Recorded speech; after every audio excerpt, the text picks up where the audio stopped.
above the tree line, there's an obelisk. It looks like the Washington Monument in D.C. That's the Bunker Hill Monument, paying tribute to the bloodiest battle of the American Revolution. The Battle of Bunker Hill was the first battle of the Revolution.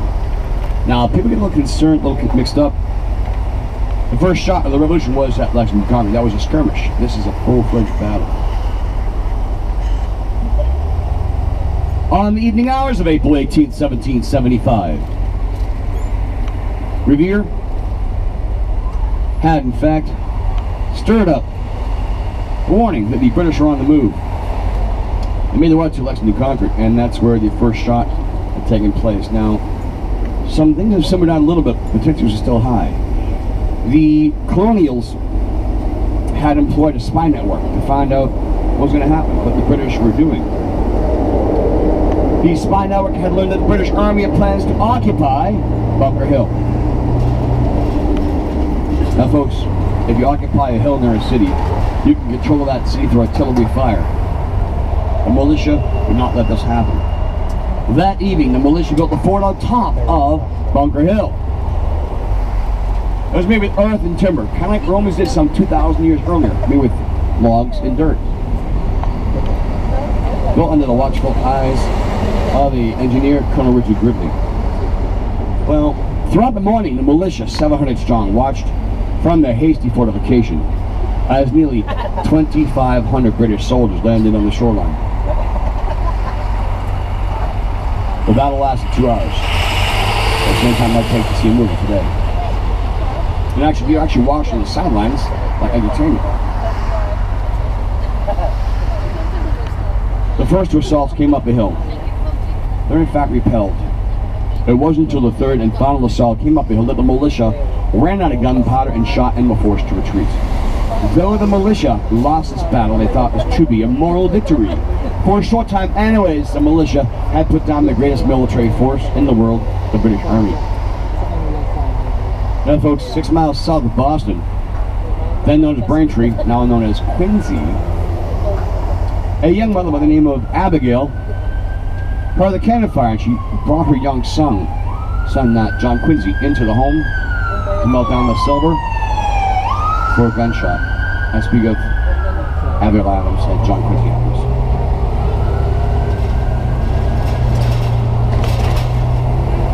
The monument towers 221 feet above Charlestown.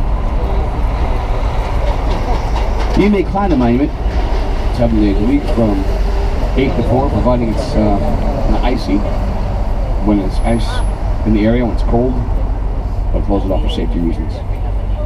You may climb each and every one of these 296 steps. And rest assured, at the top is a people that works on visa and has to work. That is priceless. The tower was built beginning some 50 years after the Battle of Bunker Hill. Yep, yes indeed. On hand with the groundbreaking ceremonies were people such as the Marquis de Lafayette, a personal friend at the Sheriff General Washington. All of 50 veterans from the battle, and also a Senator, Daniel Webster. That's an idea for you. Maybe this afternoon after the tour, check your historical boat into overdrive and make your way over to the Charlestown Navy Yard. So you can check out the USS Constitution, the oldest commissioned warship afloat in the world. It's amazing. It's also free. It's open every day except for Monday, free of charge. Built in 1794 to 1797 at Hart Shipyard in Boston's North End. She has a nickname, Old Ironsides, which she received during the War of 1812. Off the coast of Nova Scotia, the USS Constitution was fighting a British ship, the HMS Guerriere. After 35 minutes, the Constitution was victorious. The sailors of the Constitution pulled survivors from the icy cold waters. And all the while, the British sailors, they swore with such passion, "Huzzah, her sides must be made of iron." Her sides are not made of iron. They're made of live oak and white oak sandwiched together. The Constitution endured 33 battles and never lost a battle, not one. He's open free of charge. Now folks, an idea for you, after the tour you may take a little shuttle boat from Long Wharf When you hop off the dock, you look to your right hand side, there's a white building with a whale on top of it. And the cost of a shuttle is $3. It'll take you 15 minutes over and 15 minutes back. Check it out. Get something nice with John in Boston Harbor. I recommend it. And folks, there are many things that are famous in Boston: our history, our food, and also the famous, to your hand side, the famous Big Hole. It's a famous Big Hole in Boston. We're actually building condominiums. There's no tomorrow in Boston. Guys, take lots of pictures. In 5 years, you'll not recognize the city at all. The population of Boston, the 4 square miles downtown, as of last month was 680,000. Metro Boston covers 48 square miles, and there's 5.6 million people. Now, to your left-hand side, you see a building standing out like a sore thumb. This building stands as part of a bit of history, a memory to a neighborhood called the West End. And here it was to your right-hand side. Called the Old West End for many years by many people. It was a blue-collar neighborhood. We find a lot of working-class folk. Many in town thought this would be a blighted neighborhood. It was taken by eminent domain for urban renewal, taken in the 1950s. And that part of town today you find several luxurious condos. Leonard Nimoy, the actor who played Spot Leather as a child, he was on my duck going back 7 years ago. Great guy, common off the god. Great guy indeed. Now, you guys need accommodations? Anybody? Place to stay tonight? I ask because the building behind us, the top floor is open for rental through Airbnb, $50 a night. I didn't believe it at first. I had to fact check it. It's true. And you can stay there, but there's no parking. Oh, you've driven in Boston, haven't you, sir? Yeah, you're an experienced guy. Is that where you're going to duck right now? All right. Guys, let me ask, who has a rental car right now? Who's got a rental car? All right. How long are you guys going to be in town? Are you staying out? You staying in North Attleboro? Rhode Island? Whereabouts? Oh, nice. Well, I'll tell you that. Oh, in most cases, I'm a roadie myself, so. All right, well, guys, if you can, just the car, if you're going to be in town for any length of time, you're paying twice. You're paying for the rental and also for parking. Now, if you have a chance to check out the aquarium, it's going to be open until 6. The garage next to the aquarium is going to cost you $40 to park there after 2 hours. So let's say we'll go into the beautiful Back Bay, do a little walking sightseeing, check out the architecture, Georgian Victorial style architecture in that neighborhood. After 2 hours, another $40 will be spent on parking. Ditch the car. Now, the guy we just passed here is passing us by on a blue bike. It's called the Hubway. It's one in front of us. It costs $5 rent there for the day. If you are leaving your docking station, get it to another docking station in less than 29 minutes, it's free. It doesn't cost any more. You can get yourself Uber, Lyft, or take the subway. Boston's only 4 square miles, you can walk it. Don't rent a car in Boston. Okay, to our left is an area. You'll find several brick buildings.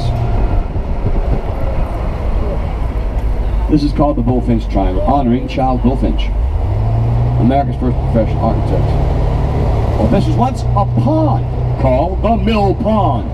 The Mill Pond was filled in the late 1700s with soil taken from the top of Beacon Hill.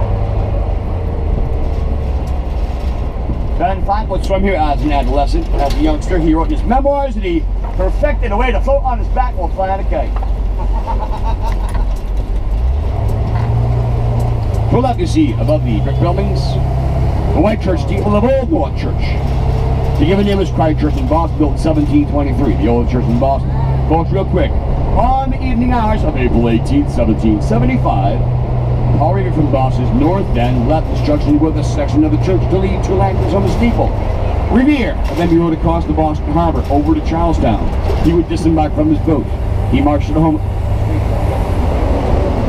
He would disembark from his boat. He marched to the home of Deacon Larkin. He borrowed a horse and started this famous midnight ride. It started right around 10 o'clock. Along the way, Revere would be accompanied by Mr. Dawes. He was stopped by British officers. Well, Dawes bolted the other way. However, he was stolen from his horse. He had to walk to Lexington. Revere was questioned and released. But the officers they kept this horse, Revere had to walk. So it's a man by the name of Prescott that finished that famous midnight ride. Now guys, hang on, already at all medieval here.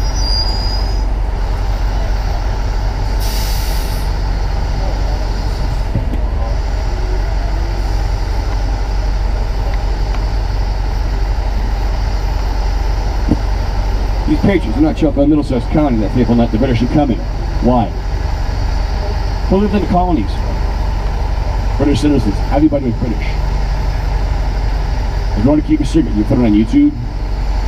No, you talk in person, face to face. Like we're talking right now. Do not broadcast a secret. Do not show. It's going to work in person. The phrase was the regulars are up to the British regular army. Not the British. Not the Red Coats, it was the regulars were out. Now guys, let me see a great piece of history, a lot of landmarks in Boston. Fantastic, just do not compare to the Cradle of Liberty. We'll let you see the building with the tarp around it. This is known as Faneuil Hall. The first Lord Bennett opened a common marketplace in 1742. The second floor is where the people of Boston have a town meeting since the 1700s. Together, Quincy Market, Faneuil Hall make up the largest tourist attraction in New England, attracting 20 million visitors annually. Folks, there's great lectures offered from the second floor by the Park Service free of charge. Check it out. Get yourself a tour of Faneuil Hall. 305 street performers, comedians, jugglers, mimes, and escape artists. To our right hand side, there's a brick building with a balcony on the second floor. It's called the Old State House. That's America's first state capitol building. From the balcony, you see the Declaration of Independence was read aloud to the people of Boston for the first time on July 18th, 1776. 2 weeks after it was signed in Philadelphia, Pennsylvania. Today, it's a museum of Boston's history. You find artifacts from the Revolution.